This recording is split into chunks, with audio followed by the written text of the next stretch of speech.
a donde quiera que vayas y donde quiera que estés. Como familia estamos conectados. Y hoy, más que ayer, nos conectamos para estudiar juntos la Biblia, como familia de Centro Bíblico El Camino.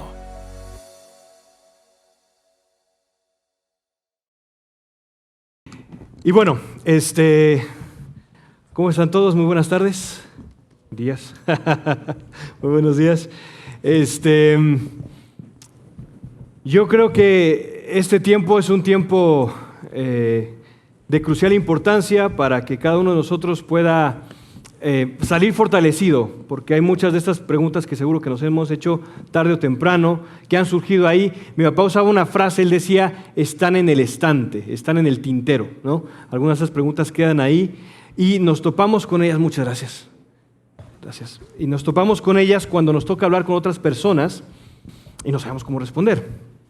Entonces, todo este panel va a estar enfocado en lo que venimos hablando, el tema de la misión de Dios y cómo esa misión puede responder a las inquietudes que puedan tener personas que están acercando a la fe, preguntas que nosotros tenemos respecto a nuestra misma fe y así salir mejor equipados para dar testimonio del mensaje en el cual creemos. Entonces, lo que vamos a hacer va a ser, tenemos ciertas preguntas, como mencioné antes, que ya han sido seleccionadas. Voy a estar preguntándole a los panelistas y de la misma manera, cuando ustedes sientan en libertad, pueden compartir, interrumpir, no de manera brusca, pero pueden interrumpir y aportar. Entonces, quisiera comenzar contigo, Luis. Yo no sé si te ha tocado, pero en un mundo tan plural en el que vivimos, o sea, tenemos un mundo en el cual hay más de 4.200 religiones. Y si uno comparte con una persona, y especialmente ahora que tenemos al alcance en las redes sociales, en internet, tantas personas de tantas diferentes culturas, y alguien se acercara y nos preguntara, bueno, tú me hablas del cristianismo, pero ¿qué tiene de diferente el cristianismo? ¿En qué se diferencia el cristianismo de las demás religiones del mundo? ¿O cómo podemos saber que el cristianismo es la verdad absoluta, la única religión verdadera? No sé si te ha tocado, si te han hecho la pregunta, ¿qué responderías a eso? Gracias David, buenos días. Hay bastante que pensar y que decir como testimonio. No me ha tocado responder esa pregunta directamente en alguna situación, pero creo que mucho de la duda o de la pregunta viene de la idea que la sociedad hoy en día nos invita a pensar que tenemos a nuestra disposición un abanico de religiones, un mercado de religiones, llamémoslo así, donde todas ofrecen lo mismo. Al final todos los caminos llevan a Dios. O la parábola famosa esta de los ciegos y el elefante, ¿no? Donde todos están hablando de lo mismo, cada uno desde su perspectiva, pero todo es lo mismo. Y creo que estamos en peligro de pensar así, de caer en ese engaño, porque cuando uno ve en la superficie, pues sí, pareciera que todas las religiones hablan un poquito de lo mismo, ¿no? Un sentido de moralidad. Pues, la regla de oro, por ejemplo, ¿verdad? Ama a tu prójimo, no mates, ayuda al necesitado, y pareciera que todas en la superficie tienen un poquito de eso, pero cuando uno profundiza un poquito más, se sumerge un poquito más, lo que notamos es que cada una es distinta. Y la realidad es que cada una hace declaraciones de verdad, y la verdad por definición es exclusiva. Entonces al final cada religión tiene un elemento que elimina a otra por naturaleza. Y en ese sentido, entonces, el cristianismo pues no es la excepción, y el cristianismo como sistema o como cosmovisión, pues básicamente cada sistema debe responder por lo menos 4 interrogantes, ¿no? De origen, de moralidad, de propósito y de destino. De dónde venimos, cómo debemos vivir, por qué estamos aquí y hacia dónde vamos. Y por supuesto el cristianismo tiene declaraciones de verdad muy, muy fuertes al respecto. Y tal vez no se puede cubrir todo en este momento, pero quisiera dejarles con 2 elementos, o que pensáramos en 2 elementos que hacen al cristianismo verdad y que también lo hacen único. Por ejemplo, la suficiencia empírica del cristianismo. El cristianismo tiene muchísima evidencia a favor de su sistema de pensamiento. Tal vez no en sí evidencia a favor del cristianismo, pero elementos alrededor del cristianismo que tenemos evidencia y que por supuesto entonces hacen que lo que el cristianismo nos está diciendo, nos está contando, se hace consistente, se hace coherente, se hace lógico y se hace verdad. Por ejemplo, la existencia de Dios, que lo mencionabas en la introducción. Evidencia de que Dios existe la tenemos bastante. Es razonable pensar que existe Dios, un ser poderoso, fuera de la materia, fuera del espacio, fuera del tiempo, personal, inteligente. Y cuando pensamos en esas evidencias y decimos, bueno, eso es evidencia a favor de Dios, pero lo trasladamos al sistema de pensamiento que es el cristianismo y entonces aporta para que ese sistema sea real y sea verdadero. Si pensamos que Dios existe y ese Dios de esas características, entonces ya desde ahí podemos filtrar muchas religiones panteístas, por ejemplo, y nos quedamos solamente con religiones que son teístas. Ya desde ver la evidencia de Dios podemos pensar en que filtramos religiones, ¿verdad? Podemos empezar a descubrir la verdad y diferenciar religiones, pero a la vez vemos que el cristianismo nos habla acerca de ese Dios y entonces lo hace consistente. Y el otro elemento que les quiero dejar es la relevancia. Entonces, si respondemos de por qué estamos aquí, hacia dónde vamos, cómo debemos vivir, el cristianismo se hace relevante y describe la realidad y la vida que tenemos. Por ejemplo, la salvación. No vamos a encontrar otro sistema religioso donde la salvación sea un acto de Dios hacia el hombre. El cristianismo hace un análisis de mi condición, de nuestra condición pecaminosa, y lo que hace es derramar gracia.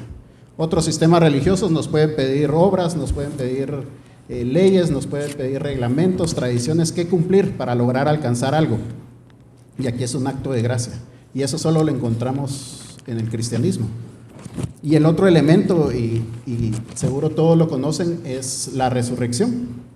Tampoco vamos a encontrar otro sistema donde el líder del movimiento haya resucitado. Y por supuesto tenemos evidencia a favor de la resurrección, que lo hace razonable, pero a la vez entonces viene a sumar y viene a acumularse al caso del cristianismo, en donde Pablo lo dijo, ¿no? Si la resurrección no sucedió, en vano estamos aquí, somos dignos de lástima.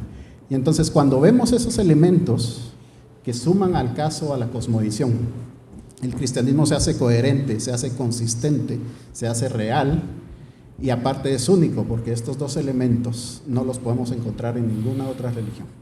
Muchas gracias, Luis. Gracias. Una muy buena respuesta. A mí me perdiste un poquito cuando dijiste relevancia empírica, me quedé perdido. Yo no sé si a alguno le pasó también nada, pero según, solo para ver si te entendí bien, es decir, como las religiones, a veces uno lo ve desde afuera y dice, no, pues todo es lo mismo, pero porque no he estudiado en detenimiento todas las declaraciones de verdad, que si uno las compara con el cristianismo, son opuestas. O sea, no hay forma de compaginarlo, ¿no? Entonces, esta idea de que todas son igual sería completamente distinta. Y en el caso de la resurrección específicamente, por ejemplo, con el Islam, pues Jesús no resucita, ¿no? Entonces, creo que eso lo vuelve excluyente, ¿no? Exacto, sí. Si puedo agregar un poquito, justo el ejemplo de la resurrección. Por ejemplo, el Islam no creen que Jesucristo haya resucitado. Entonces ya desde ahí, si uno dice que resucitó y el otro sistema dice que no, uno de los dos tiene que estar equivocado. Tiene que estar equivocado. Claro. Y entonces necesitamos de evidencia para poder determinar pues cuál de los dos nos está diciendo la realidad, y ese es el punto, ¿verdad? El cristianismo al final se fundamenta sobre un montón de evidencia, como el de la resurrección, que lo hacen coherente, lo hacen lógico, lo hacen racional. Claro, claro. Sí, no puede haber un punto medio ahí, ¿no? No es como, no sé si han visto la imagen de lo que es un triángulo, un círculo, uno ve un círculo y otro ve un cuadrado, y uno dice, bueno, es que es diferente perspectiva, pero acá no habría punto medio, ¿no? Antes de pasar a la siguiente pregunta, ¿alguien quisiera expandir un poquito acerca de esta pregunta? ¿Cómo saber que el cristianismo dentro de tantas religiones? Algo así breve.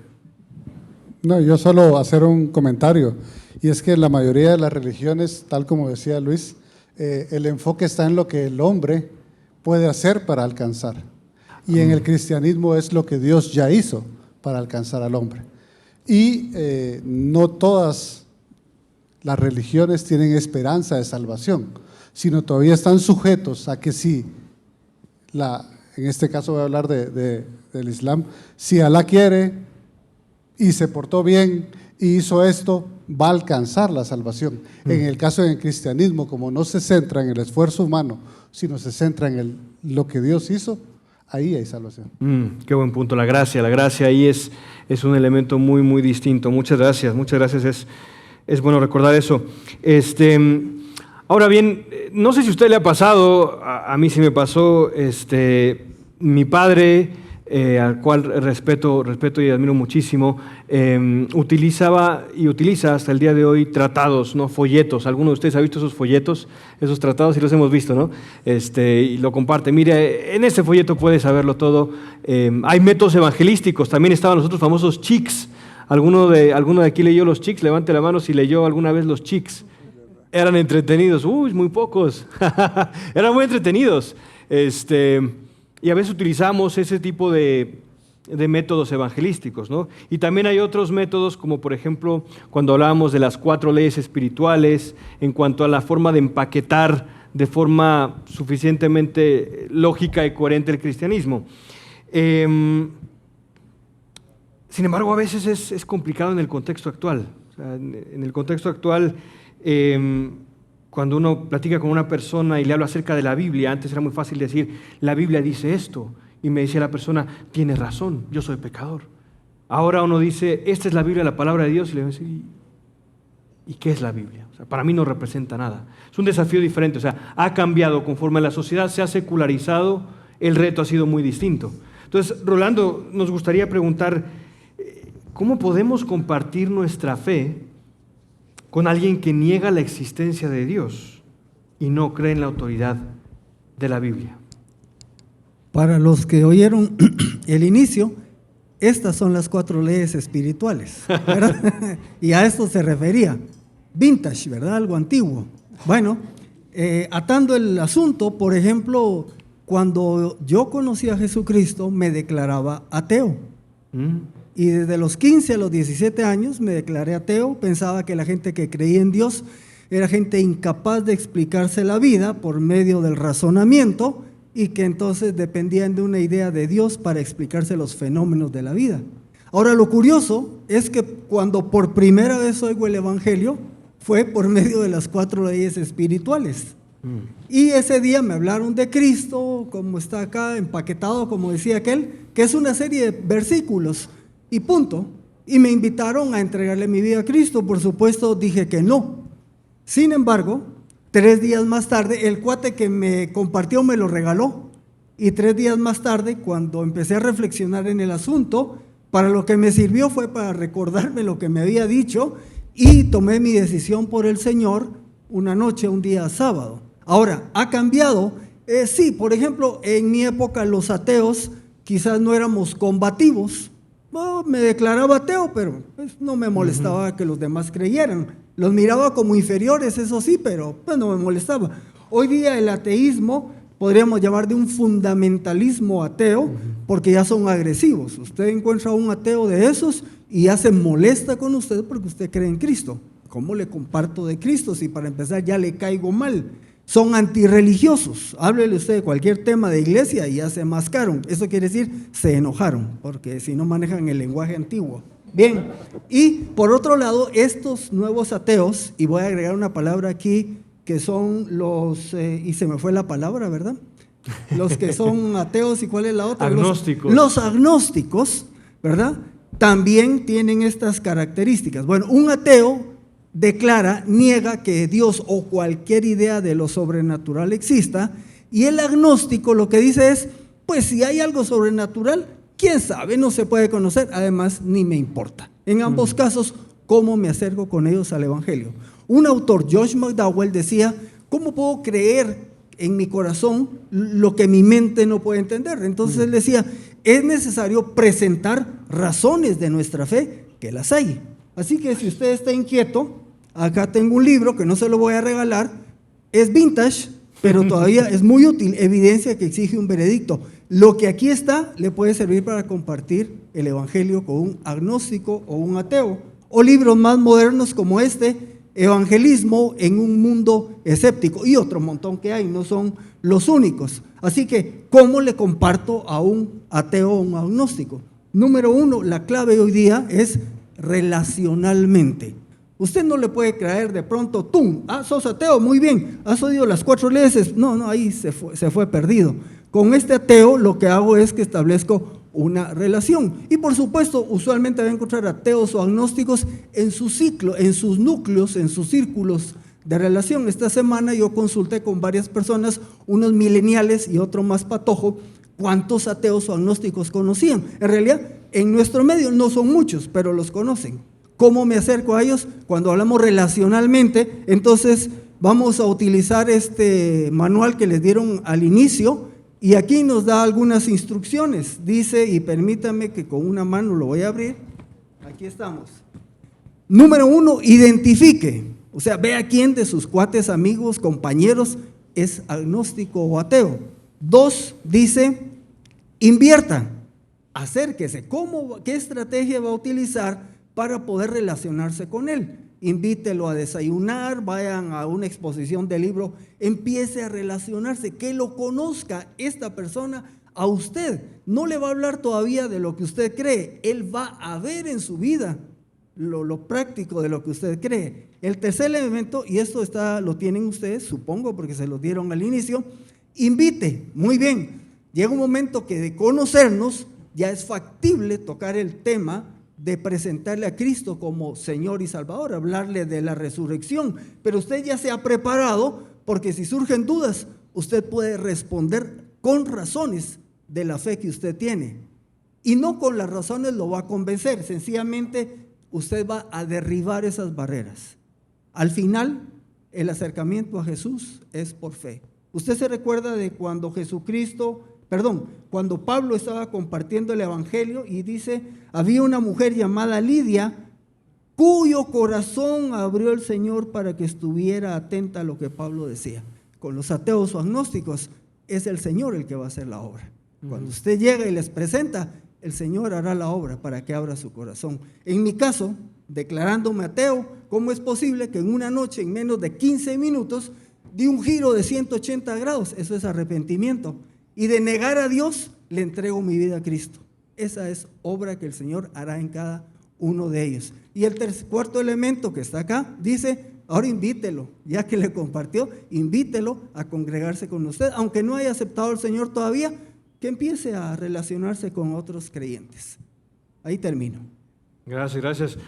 Me vino a la mente ahorita una conversión como la de Pablo, ¿no? De volverse perseguidor a volverse parte de, ¿no? Es interesante. Muchas gracias, Rolando. Y se me viene a la mente varias cosas, ¿no? Porque a veces incluso vale la pena preguntar en personas que no creen en Jesús, ¿cuál es el Dios en el cual no crees? Porque a veces es una caricatura, una imagen. O sea, el Dios en el cual yo no creo, tu Dios es un Dios que me juzga, que no me ama, que me rechaza, y no entendemos la contrapartida, que el verdadero Dios es un Dios de amor, y sabe que obviamente sí es un Dios santo, es un Dios justo, pero también el pecado te hace destrozos. O sea, tienes que entender la cosmovisión correcta, ¿no? Entonces, pensar el Dios en el cual tú no crees, probablemente yo tampoco creo en ese Dios. Y ahora solamente así puntuales, cosas que uno tal vez después podría meterse a investigar, porque pues obviamente no tendríamos mucho tiempo ahorita para hacerlo, pero no sé, cosas como por ejemplo preguntas del por qué hay algo en vez de nada, o la historicidad de Jesús.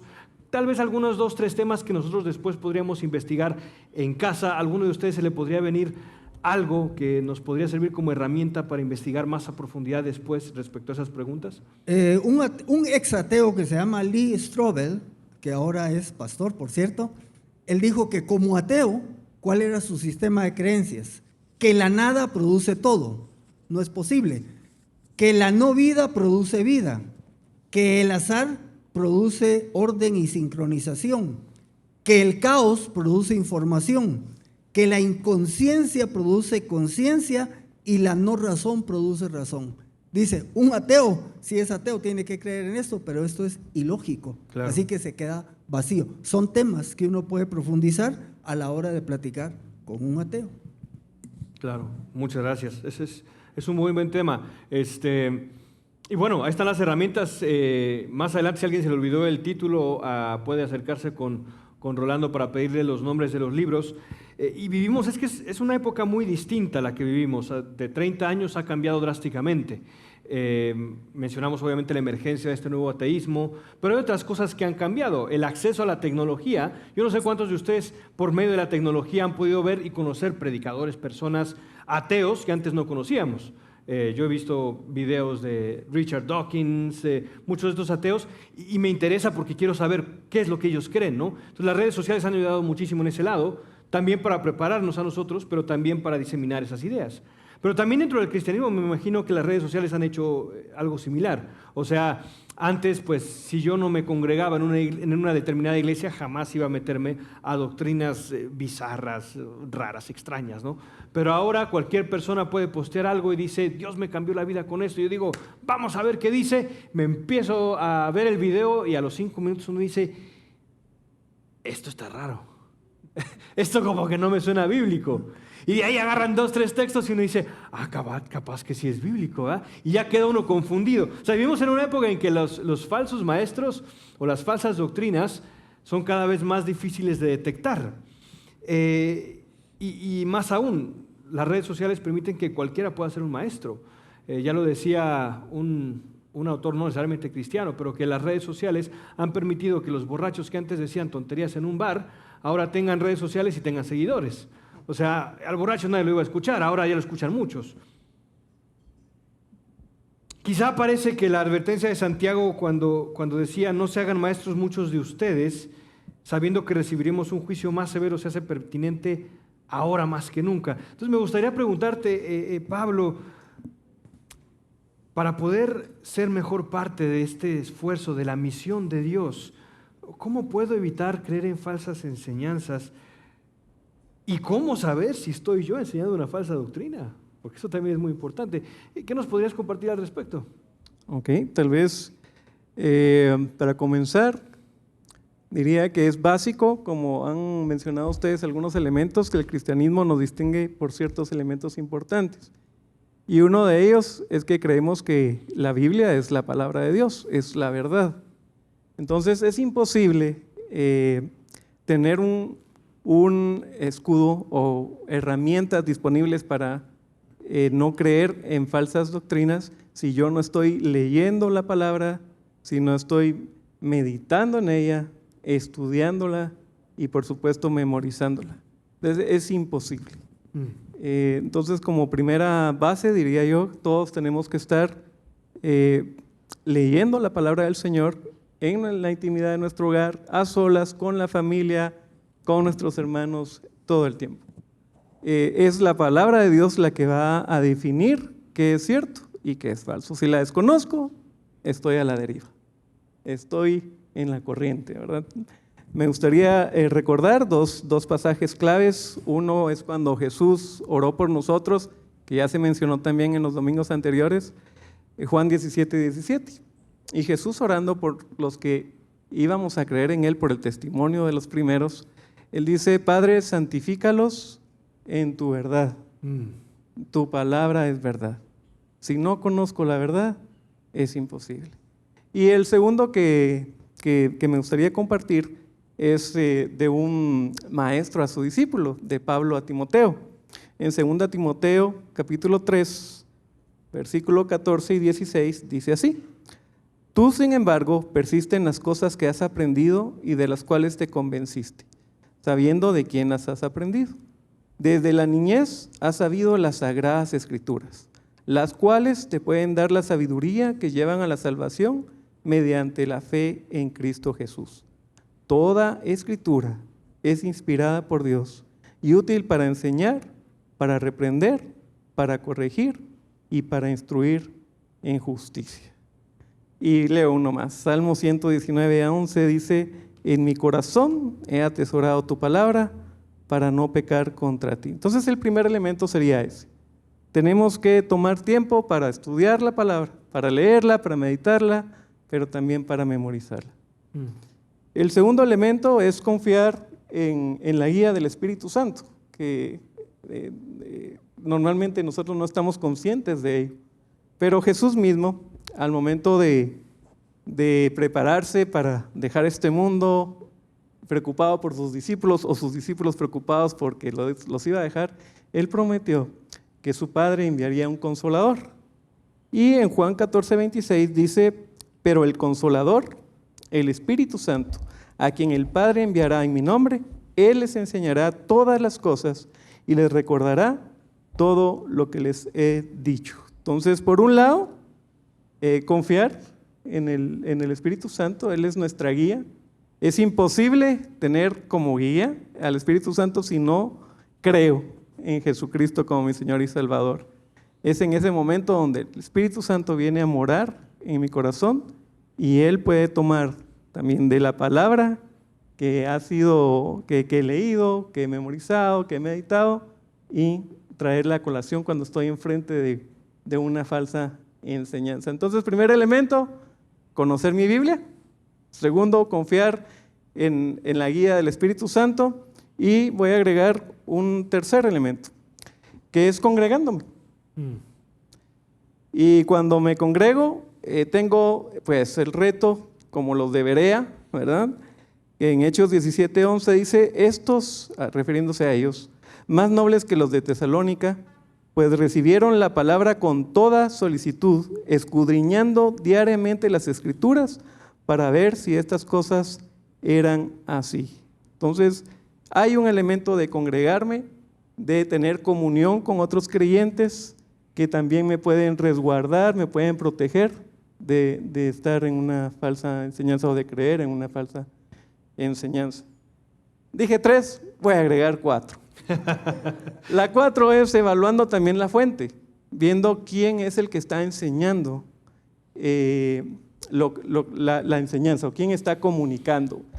Tú has dicho un elemento bien importante y es preocupante que nuestra juventud aborde todos estos temas a través de las redes sin evaluar realmente quién es la persona. Sí.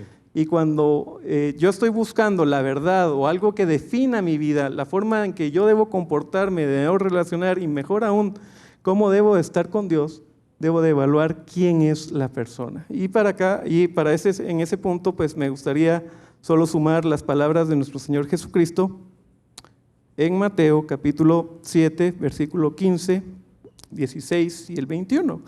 Dice el Señor Jesucristo, cuídense de los falsos profetas que vienen a ustedes con vestidos de ovejas, pero por dentro son lobos rapaces. Por sus frutos los conocerán. ¿Acaso recogen uvas de los espinos o higos de los cardos? No todo el que me dice Señor, Señor, entrará en el reino de los cielos, sino el que hace la voluntad de mi Padre que está en los cielos. Y aquí lo hago bien sencillo. Cuando ustedes vean a alguien que está enseñando la palabra del Señor, volteen a ver atrás, adelante y a los lados, evalúen su familia, evalúen qué es lo que él anhela, lo que él comunica con la forma en que se comporta, y ahí también van a tener una buena base como para decir, si viene de parte de él, yo creo que no debo de tragarme la píldora. Claro. No sé si en este punto quisieran agregar algo más y contesto la segunda. Pues, para empezar, ya nos pegaste una buena regañada a todos, yo no sé ustedes. Hay muchos cuyo respeto por la Biblia es tanto que todas están intactas y nuevecitas.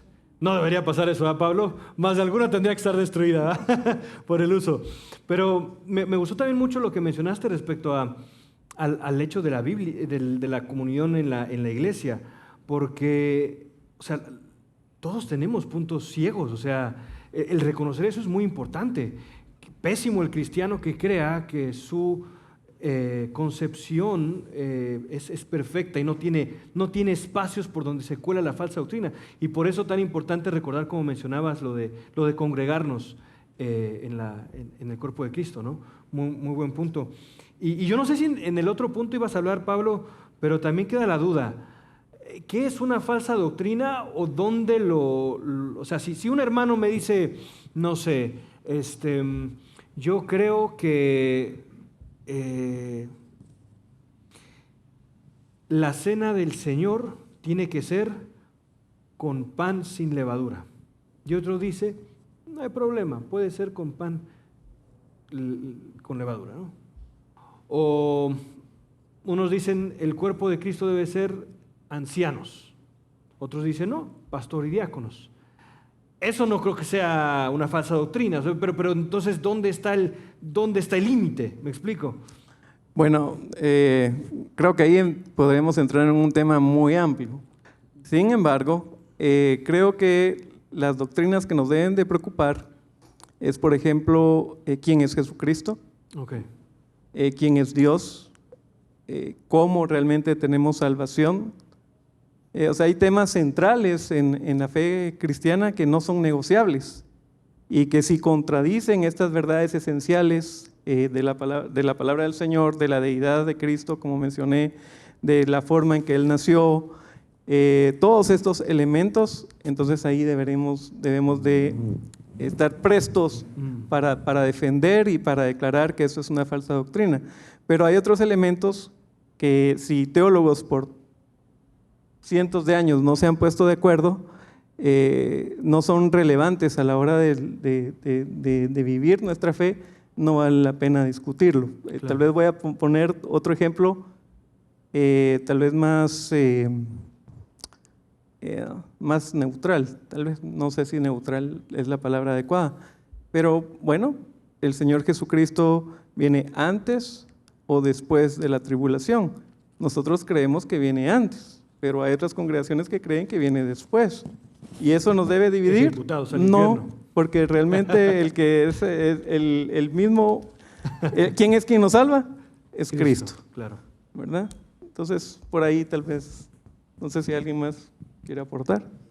Bueno, a mí me pasó y esto es como bien dice Pablo, luego tenemos contacto con personas fuera de nuestro círculo, ¿no? Y a mí una vez me tocó dar una clase de teología, no estaba yendo como una iglesia, pero una clase de teología con unos hermanos que eran pentecostales.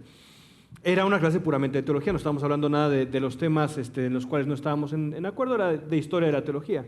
Y al final de la clase de repente empezaron las preguntas y uno me dice, mira hermano, yo tengo una duda, me dice, los hermanos que no son pentecostales también se van al cielo, me dice. Amén. Y yo estaba ahí, ¿no? Y así. Dice, porque yo llego a sus iglesias y uno siente así como que no está el espíritu, siente la opresión. Le digo, sí, hermano, ¿verdad? Esos que son bautistas y centroamericanos, sí, de plano no la hace, ¿verdad? No le dije eso. Le dije, no, sí puede haber cristianos fuera de esos. Tenía que explicarle que yo no era pentecostal, entonces dije, por favor no me mande al infierno solo por no creer en lenguas, ¿verdad? Pero muchas gracias, Pablo, creo que eso aclara bastante el tema. Hay puntos grises que no es una falsa doctrina, pero están los no negociables. Y los no negociables creo que se pueden ver incluso en nuestra declaración doctrinal en la iglesia. ¿Cuáles serían esos ya no negociables? Si llega alguien diciendo, Jesucristo tenía forma de hombre, pero no era hombre, uno dice, no, lo siento, ese Cristo no puede salvarte, ¿no? O si alguien dice, bueno,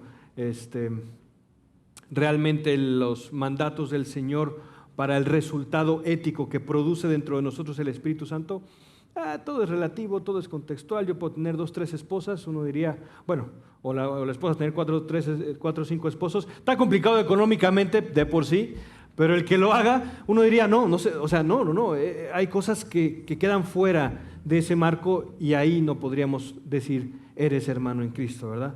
Muchas gracias, Pablo, no sé si quieres decir algo más. Sí, no, me preguntabas cómo puedo detectar si yo estoy enseñando algo que es equivocado, una falsa enseñanza.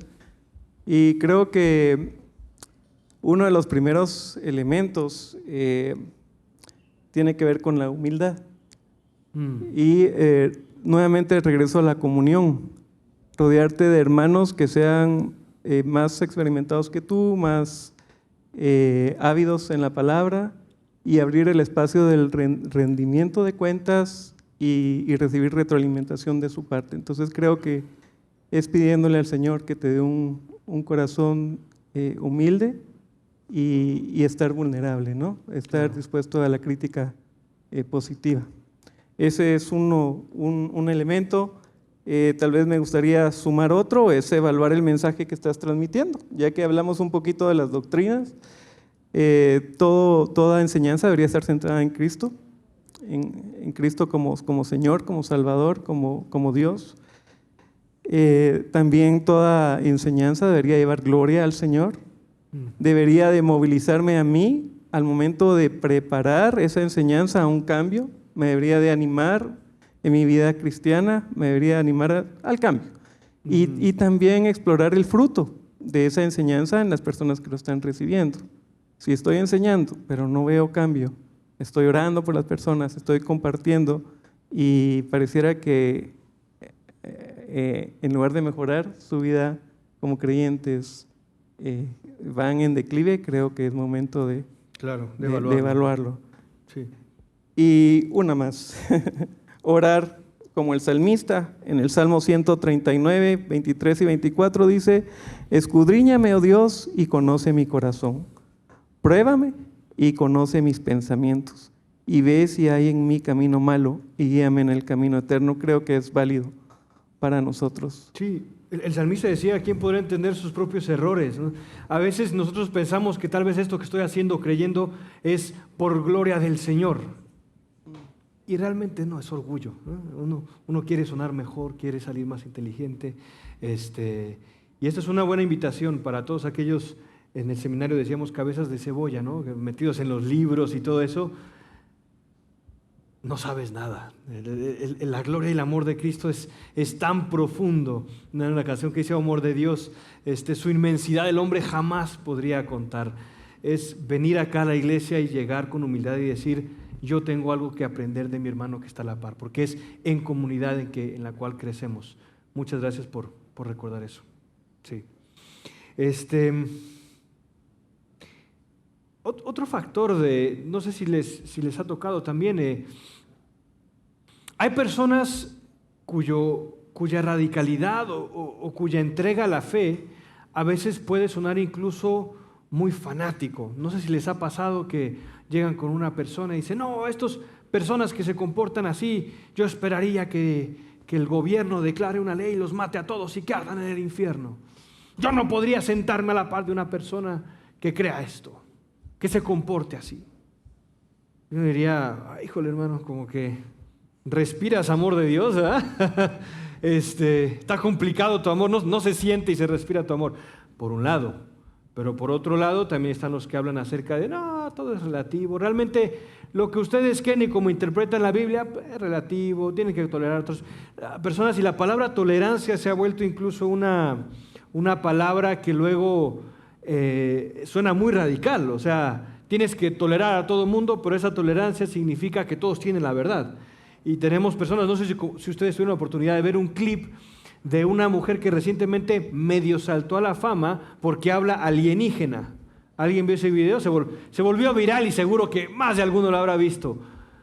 La persona estaba delirando. Pero como toleramos eso, los demás tal vez se reían por dentro, pero decían: te respeto tu derecho a hablar alienígena. Nadie se atreve a decir: estás mal de la cabeza. Tienes un problema, tal vez te lo has creído, pero está mal.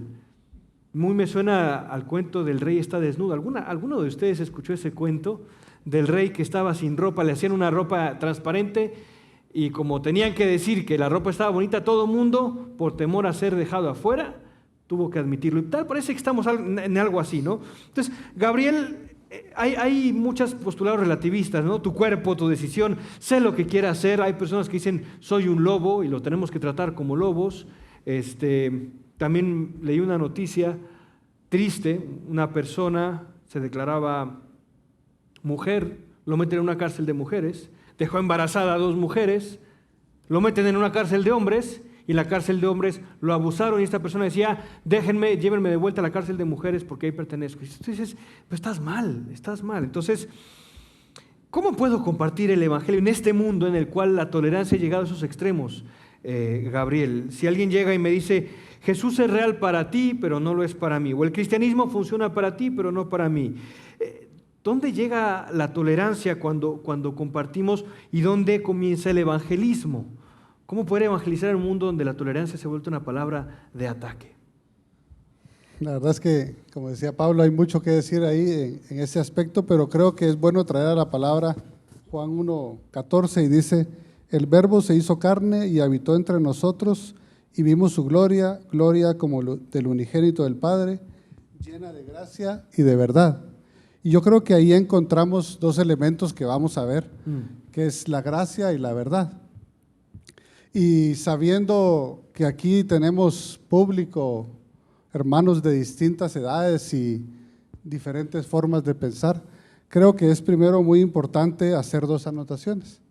Y la primera es que nosotros creemos en el único Dios verdadero. Y en esa verdad, en la verdad del Evangelio es que está sustentada nuestra fe. Es una verdad absoluta. Y en este tiempo de tolerancia, todo el tema relativista nos hace pensar y va en contra de verdades absolutas. Pero lo primero que tenemos que remarcar por lo mismo, porque habemos gente de diferente edad acá, es que la verdad del Evangelio en la cual nosotros creemos es una verdad absoluta. Y eso va a provocar el rechazo, el querer separarse a todo aquel que quiera vivir en esa verdad. En Juan 14:6 dice, Jesús dijo, yo soy el camino, la verdad y la vida. Y dice, nadie viene al Padre sino por mí. Y en esa verdad es que está sustentada nuestra fe. El único camino al Padre es Jesús. Y aunque las personas puedan venir y decirnos, funciona para ti y no para mí, nosotros tenemos que tener bien claro lo primero, cuál es esa verdad que nosotros creemos. Claro. Como cristianos hemos aceptado la verdad no como una verdad, como un concepto, sino lo que hemos aceptado es a la persona de Jesucristo, que es la verdad en nosotros. Y a través del sacrificio de Jesucristo es que nosotros podemos acceder a una relación con Dios. El mundo siempre va a seguir variando, sus corrientes de pensamiento, sus formas, sus ideas, sus filosofías, sus ideologías van a continuar cambiando. Y es interesante que cuando hablamos de tolerancia, si nosotros buscamos el concepto de tolerancia, vemos que el concepto de tolerancia ha venido cambiando. Y ha venido cambiando de acuerdo a las corrientes de pensamiento del mundo. Entonces, por eso es importante empezar recalcando la verdad absoluta en la cual nosotros creemos, porque nuestro Dios no cambia y la verdad no cambia. El mundo sí. ¿Y cómo define lo que es incluso el concepto de tolerancia ha cambiado? Lo segundo que es bueno remarcar es que en esta variación de concepto de tolerancia, no nos tenemos que asustar nosotros de lo que vemos ahora y lo que vendrá más adelante, porque el mismo concepto de tolerancia va a continuar cambiando. Y tenemos que entender que no es más que un velo puesto por un plan orquestado por Satanás para que las personas no puedan ver a Jesucristo. Entonces, ese concepto de tolerancia en el cual nosotros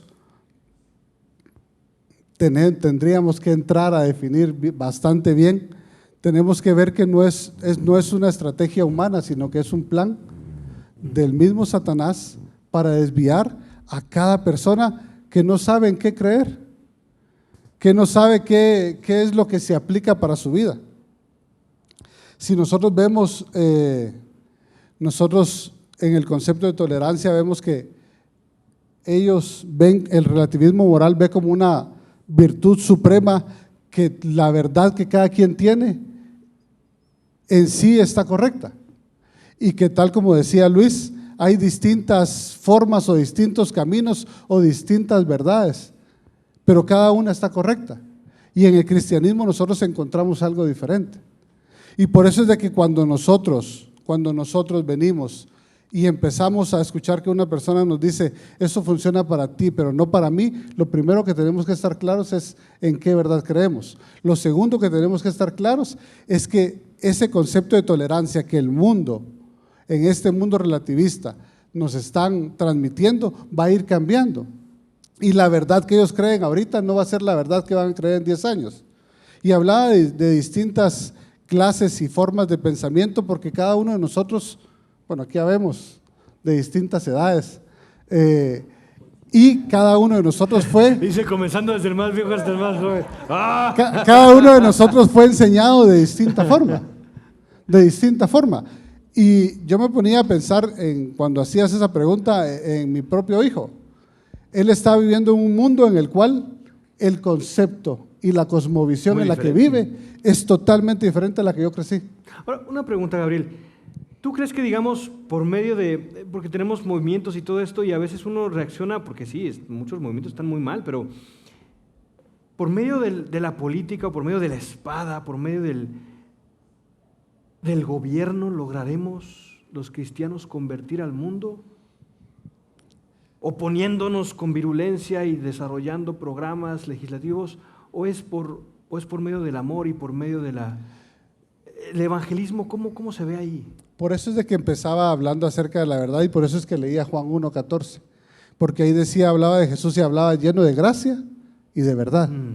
Y yo creo que el primer punto para responder ya a la pregunta que habías planteado, cómo nosotros podemos, en qué momento podemos empezar a evangelizar y en qué momento podemos nosotros acercarnos a la persona que piensa distinta a nosotros, lo primero es que debemos de evitar involucrarnos en discusiones sin sentido, que debemos de evitar nosotros tratar de convencer a la otra persona acerca de lo que nosotros creemos ser lo correcto y que lo que ellos creen está incorrecto, porque ahí tenemos que entrar a descansar en lo que hablaba Rolando, en que es el Espíritu Santo y que es la misma presencia de Dios, al ser una batalla espiritual, quien la va a pelear. No somos nosotros quien va a convencer con argumentos a la otra persona, por muy buenos que sean nuestros argumentos. Nosotros no vamos a poder convencer a la otra persona. Lo segundo que tenemos que enfatizar es que, tal como lo mencionaba Pablo, nosotros tenemos que ser esos puentes que permita que si alguien está en este lado, nosotros facilitar con ese puente el acceso para que pueda llegar a conocer a la palabra de Dios. Lo que Dios demanda de nosotros no es que nosotros convenzamos a las personas con nuestros argumentos. Lo que Dios demanda de nosotros es que nosotros nos relacionemos con las personas. Por eso dice, no te ruego que los quites del mundo, sino que los guardes del mal.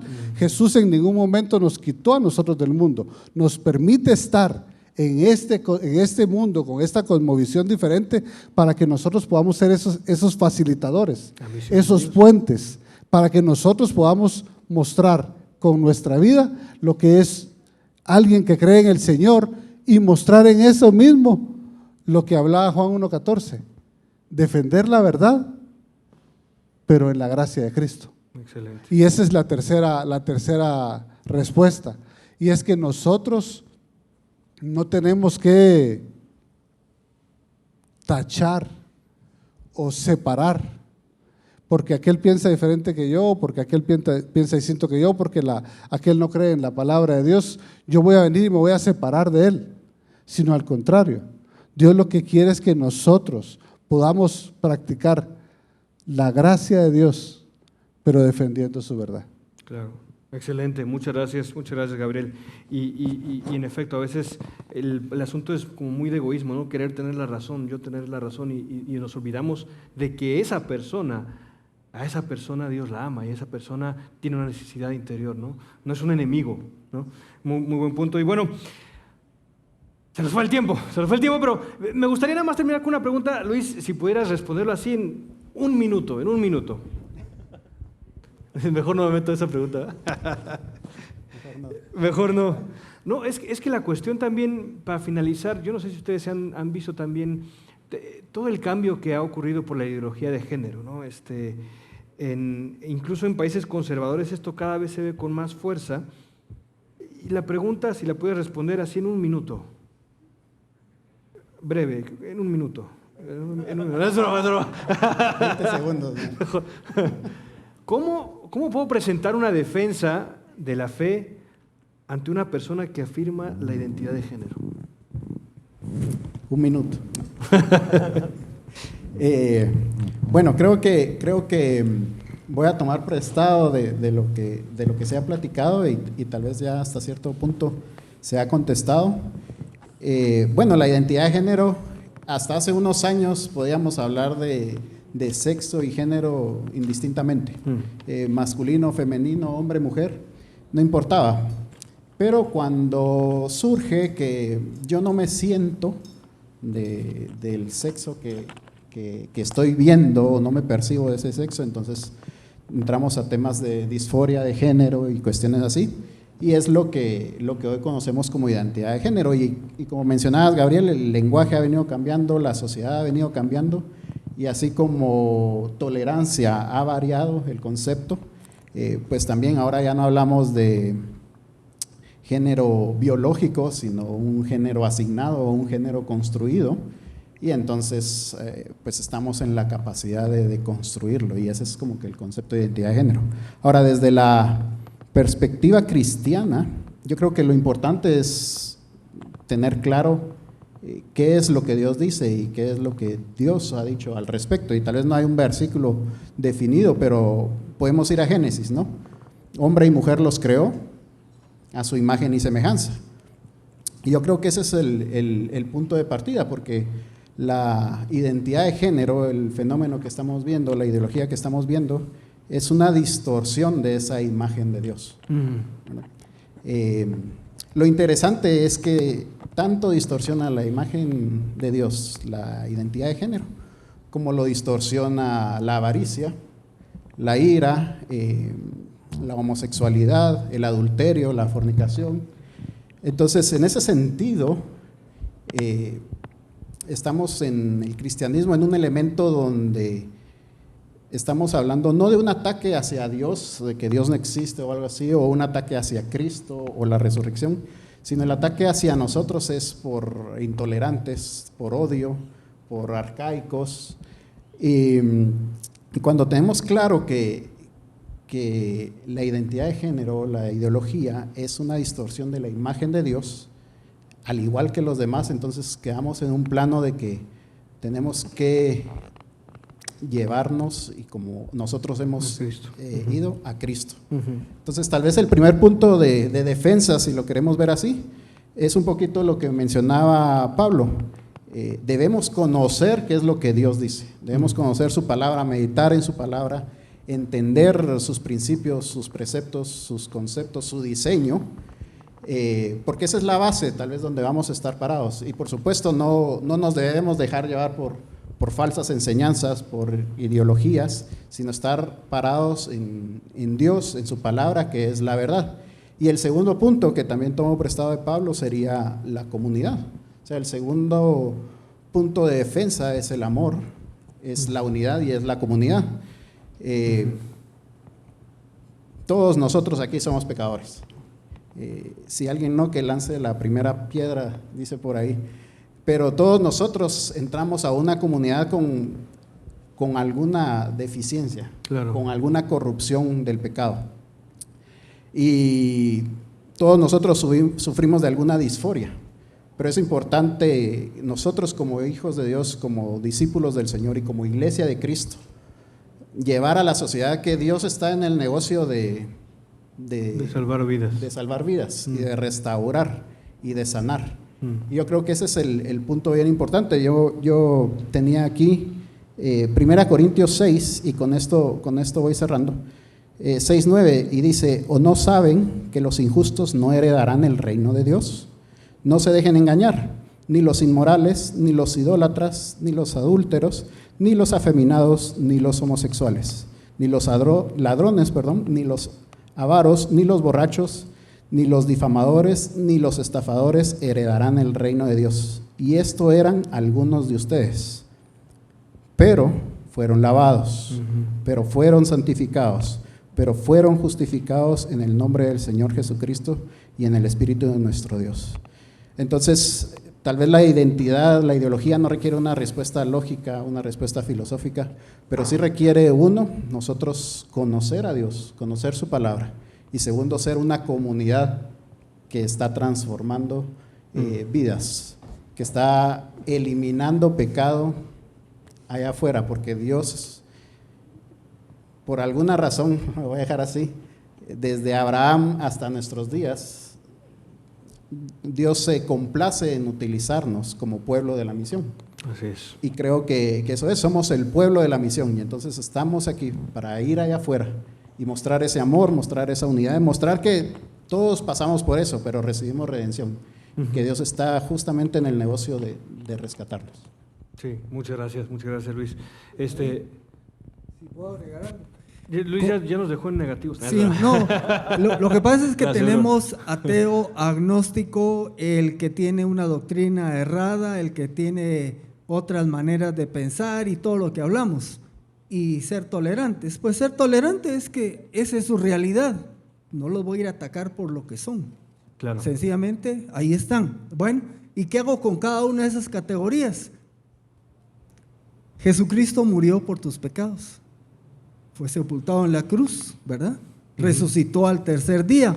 Hoy vive y todo aquel que en él cree no se pierde, mas tiene vida eterna. El mensaje sigue siendo el mismo, no importa el color o sabor que tenga la persona. Y eso es lo que tenemos que estar haciendo. Es el mismo mensaje que predicó Pablo y los apóstoles, ese sí no ha cambiado. Aunque el mundo haya cambiado y sus valores, el mensaje del Evangelio sigue siendo el mismo y es lo que tenemos que seguir haciendo. Sí, definitivamente, Luis lo mencionaba, o sea, en lugar de meternos a veces a debate político, a debate ideológico, científico, el punto es, hay más, hay algo más adentro de ti. Eso es, llega el mentiroso, llega el idólatra, el fornicario y la persona que lucha con eso, ¿no? Lo mencionó también Luis. Muchas gracias y quedan muchas preguntas, yo sé que quedan muchísimas preguntas en el tintero, pero al menos aquí hemos tenido como una probadita de dónde podemos investigarle un poquito más para responder de mejor manera a estos interrogantes. Y recordando algo, el punto aquí es equiparnos de mejor manera,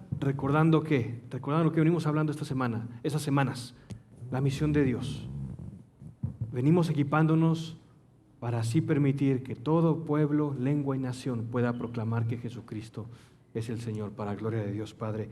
Muchas gracias, Rolando, Pablo, Gabriel, Luis, por su tiempo, por compartir esto con nosotros.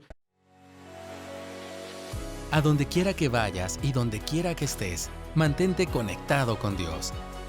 Y también conéctate con nosotros a través de nuestras redes sociales. Hasta pronto.